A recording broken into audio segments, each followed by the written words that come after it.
Hello and welcome. You're watching World is One News. I'm Taru Sugandha. Here are the top stories I'm tracking for you at this hour.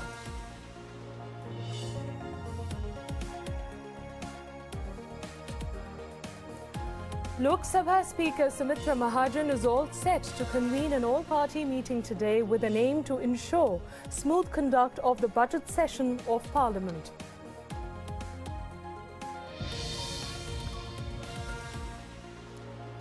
Uttar Pradesh Chief Minister Akhilesh Yadav and Congress Vice President Rahul Gandhi announced their alliance in a presser. Samajwadi Party patriarch Mulayam Singh Yadav voices his displeasure.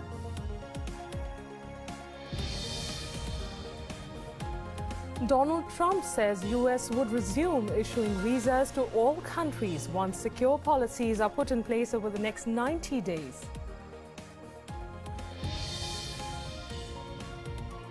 US and Saudi Arabia have agreed to enforce the Iran nuclear deal.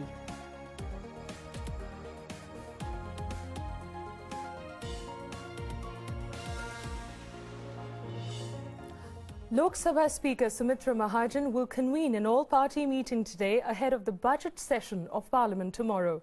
The meeting is aimed to ensure smooth conduct of Parliament proceedings. Trinamool Congress has decided to skip the meet and its lawmakers will be meeting at Party Chief Mamata Banerjee's residence in New Delhi.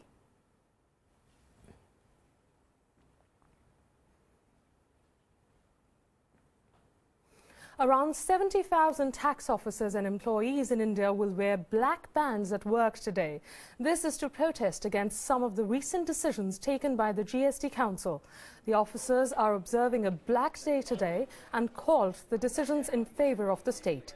The association said the duality of control would in turn lead to spurt and litigation among the states.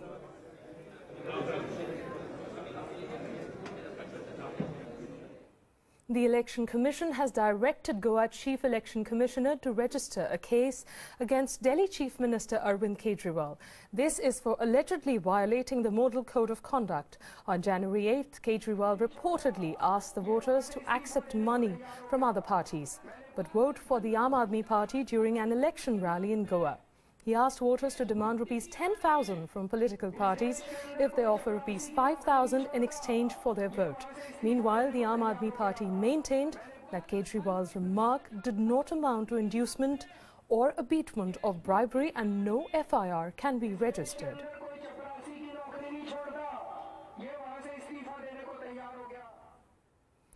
The Election Commission has banned exit polls in all poll-bound 5 states from February 4th and March 8th. The poll body said that display of any election matter, including results of any opinion poll or any other poll survey in any media, is prohibited. The exit polls have also been banned for Amritsar Lok Sabha by-polls. Uttar Pradesh, Punjab, Uttarakhand, Goa and Manipur are going to polls from February 4th to March 8th. And results will be announced on March 11th.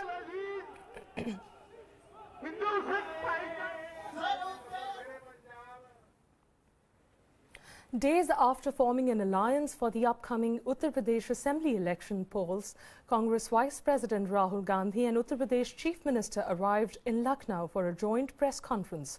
Terming the alliance historical, Rahul Gandhi says the alliance between Congress and Samajwadi Party will defeat the fascist forces. He also took a dig at Prime Minister Narendra Modi's demonetization policy and said the alliance will guide Uttar Pradesh on the path of governance.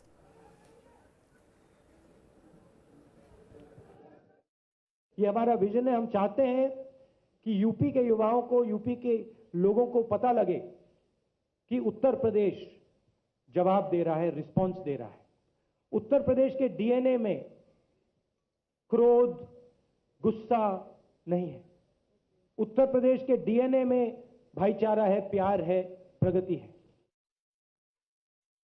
ये progress का alliance है, prosperity का alliance है। जो 3 P की बात कही, चौथा पी मैं जोड़ देता हूं। ये पीपल्स अलायंस बन करके उभर के आएगा, क्योंकि लोग चाहते हैं कि ये अलायंस सफल हो उत्तर प्रदेश में।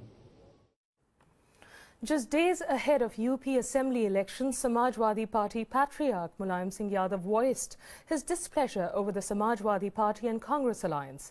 Hours after the joint rally of Akhilesh and Rahul, Mulayam told the press that he's not in favour of the alliance and will not campaign for it in the Assembly elections. The Samajwadi Party founder also said that his party is capable of contesting elections on its own.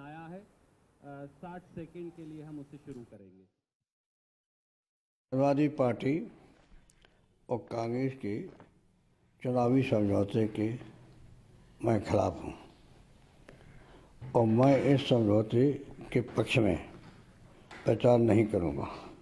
हमेशा हमारी राय रही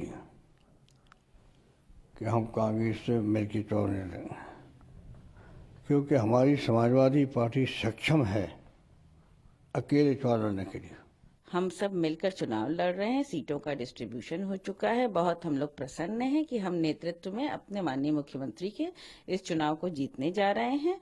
उनकी रैलियां भी हो रही हैं और कल से धुआंधार रैलियां हो रही हैं। तो आप सबकी शुभकामना चाहिए कि समाजवादी पार्टी और कांग्रेस मिलकर एक बहुमत की सरकार उत्तर प्रदेश में बनाए और नेताजी का पूरा सम्मान हमारे मन में, हमारे हृदय में रहेगा। उनकी विचारधारा हम समझते हैं, उनके विचार भी हम समझते हैं, लेकिन अलायंस हो चुकी है और अलायंस चुनाव लड़ने जा रही है। The Jat community of northern India once again resumed its agitation demanding reservation in government jobs and also admissions to educational institutions. Heavy police deployment has been put in place across the state. Scores of protesters staged a demonstration against government in the Sonipat district and also other areas, pressing for their demands. Local authorities are keeping a tight vigil in the area.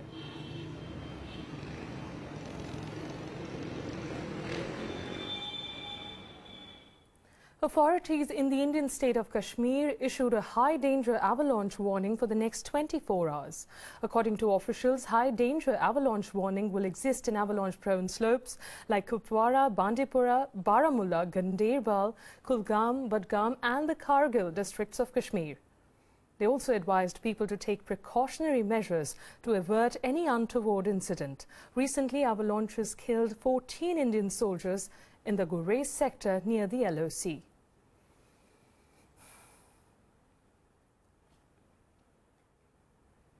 Budget day in India is just around the corner, so let's analyze a few sectors of the economy.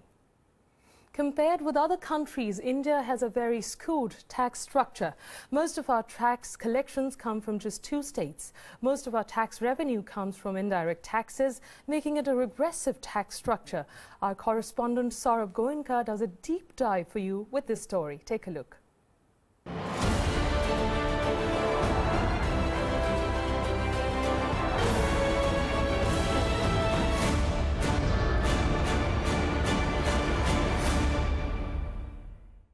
According to Income Tax Department, in the year 2014-2015, only 39 million Indians filed their income tax returns, constituting just 3% of the country's population.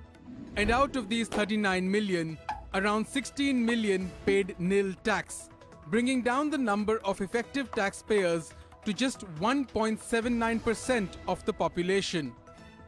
Comparing it globally, in the year 2014, around 44% of the population of the United States of America filed their tax returns. There is another problem that India faces, and that is the type of revenue collections. From 2011 to 2016, while direct tax collection increased by about 66%, indirect tax collection grew by a whopping 107%. Unlike the direct taxes such as income tax and corporate tax, the indirect taxes are paid by each person, whether rich or poor. Thus, it is a regressive tax, and its higher proportion in tax collections reflects badly on an economy. Another interesting fact about India's tax collections is that it is highly skewed. 2 states, Maharashtra and Delhi, contribute more than 50% of the total direct tax collections of India. High tax rates and complex tax filing processes are considered the main reasons for low tax payments. As per a recent report by PwC and the World Bank, total tax rate in India is as high as 61.7%, and it takes up to 243 hours to comply with tax regulations, whereas similar figures for the US stand as low as 43.8% and 175 hours. While people in India are required to pay 33 types of taxes as per the report, China has just 7 types, making tax compliance much simpler. After the rolling out of GST later in the year, India's current complex tax structure is expected to change for good. In New Delhi, with Saurabh Goenka, Manoj Kevalramani, Wion.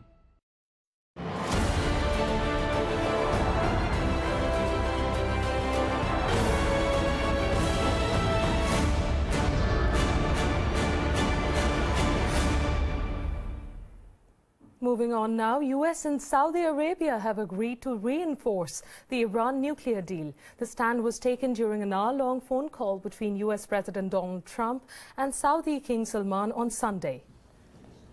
This comes as a surprise as Trump had earlier opposed the agreement and wanted to undo it. The nuclear deal signed between Iran and the world powers, including the US, put curb on Tehran's nuclear program.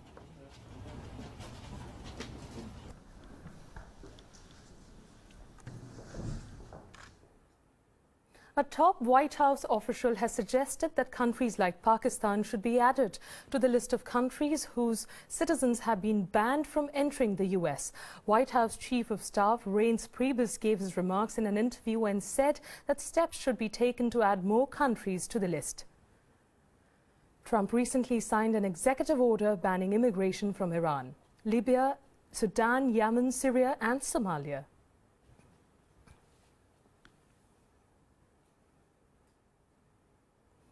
British Olympic champion Mohammed Farah has condemned US President Trump's curbs on immigrants and visitors. In a Facebook post, Farah, who is Britain's most successful track athlete, said that Trump has made him feel like an alien in America, where he trains and lives with his family.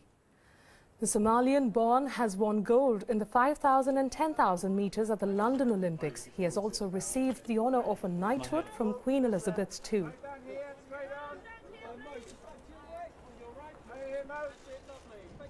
In my head I was telling myself, I'm going to get there, I have to get there and dig in, and got great support from the crowd and it gave me a bit more boost. That extra 10% I think came from the crowd. Protests continue across the United States against President Donald Trump's executive order of banning immigrants from 7 countries. Hundreds of people holding placards demonstrated outside the White House. Many tourists in New York also questioned the notion that this move will stop terror attacks in the US. In Istanbul, dozens of passengers were barred from boarding US-bound flights. I think it's ridiculous. I mean, we're founded on immigration. Those folks had visas to come to this country, so I don't agree with it at all. I think it was just a ridiculous thing to do. When I arrived to the airport, they informed me you can't travel because your visa is cancelled. I told them if it's cancelled, I must receive any official email from the embassy. They told me just you can go to the embassy and check with them. When I told them but the flight will be lost, he said it's not my problem. German Chancellor Angela Merkel criticized US President Donald Trump, telling him that the fight against terrorism was no excuse for banning refugees or people from Muslim countries. A spokesman said Merkel expressed her concerns to Trump over the phone and reminded him that the Geneva Conventions called for the international community to take in war refugees. The comments are the first indication of discord between the two leaders.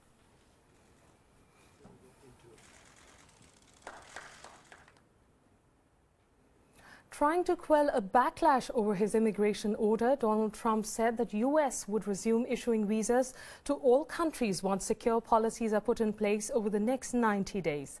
Under an order he signed on Friday, immigrants from 7 Muslim-majority countries were barred from entering the United States.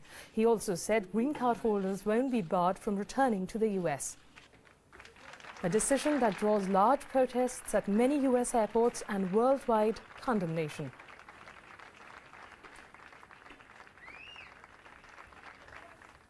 Israeli Prime Minister Benjamin Netanyahu voiced his support to Trump's suggestion of moving the US embassy to Jerusalem from Tel Aviv.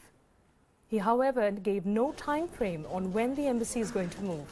Currently, no country has its embassy in Jerusalem, which is the capital of Israel, and Netanyahu said that it is right that all embassies should be moved to Jerusalem. Meanwhile, Palestinian officials said that any relocation would kill off peace prospects with Israel.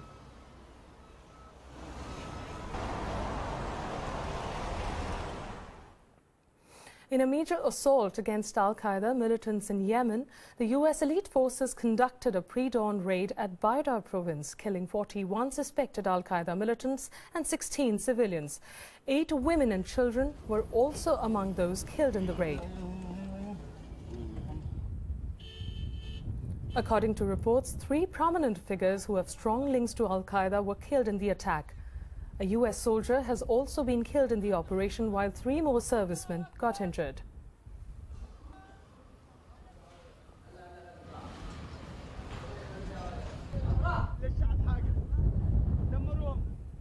News from France now. Socialist left-winger Benoit won his party's nomination for the French presidential race, defeating former Prime Minister Manuel in the second round of the primary elections. Experts say Hamon's election is unlikely to help the socialists win the presidential polls, but it could boost the campaign of popular, independent, centrist Emmanuel Macron.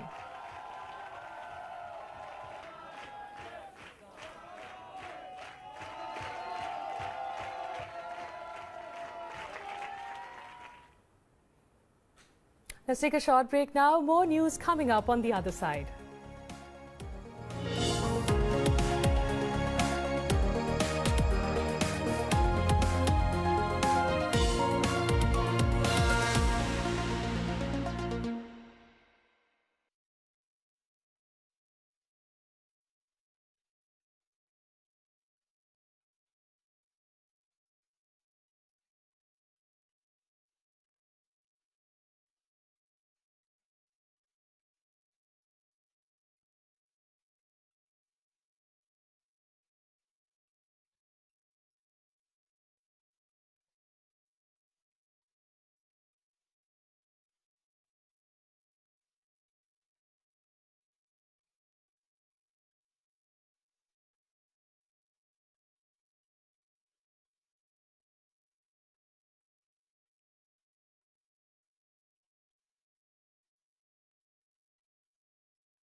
Welcome back. Thank you for staying with us. Moving on now, a legal advisor to Myanmar's ruling National League for Democracy was shot dead on Sunday. Veteran lawyer Kony was killed by unidentified gunmen outside the busiest airport. Police have detained a suspect, but the motive behind the killing is still unknown. Kony was a prominent member of Myanmar's Muslim minority community.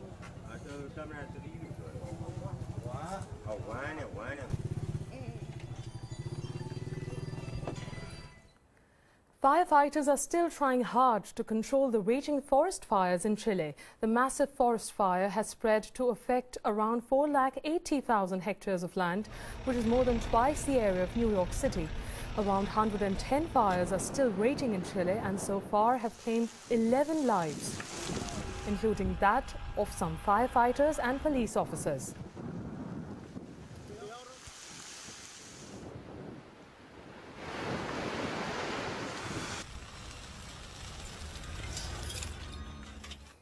And the big news from the world of tennis now. Roger Federer has claimed his 18th Grand Slam title by beating Rafael Nadal in the Australian Open final. Federer, who was the 17th seed in the competition, had never beaten the Spaniard in the last 3 meetings at Melbourne Park. The 35-year-old, gunning for his first Grand Slam title since 2013, claimed the first set 6-4. Nadal came back strongly in the second set.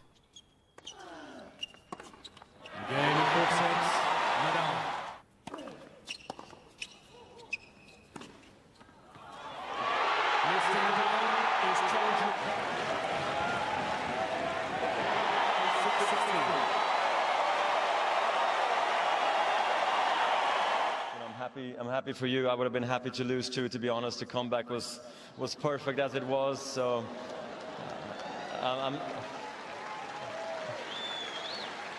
tennis is a tough sport. There's no draws, but if there was going to be one, I would have been very happy to accept the draw tonight and share it with Rafa, really.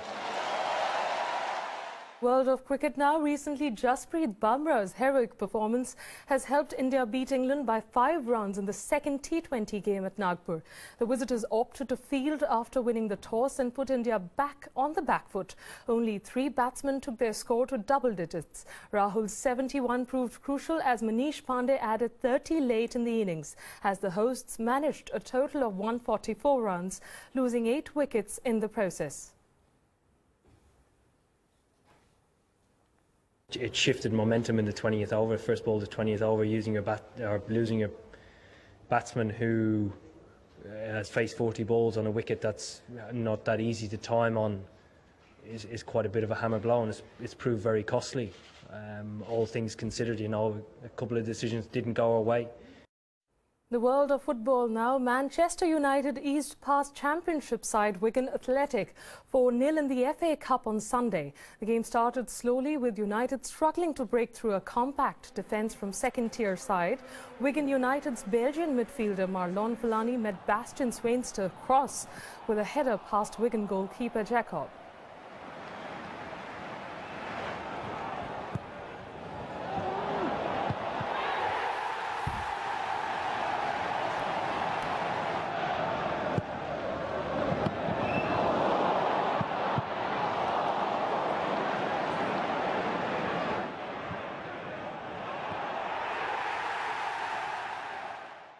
And coming to the end of this edition of Newscast, take a look at these engraved watermelons and how watermelons are being used as gifts and decoration around Lunar New Year in Vietnam. Goodbye.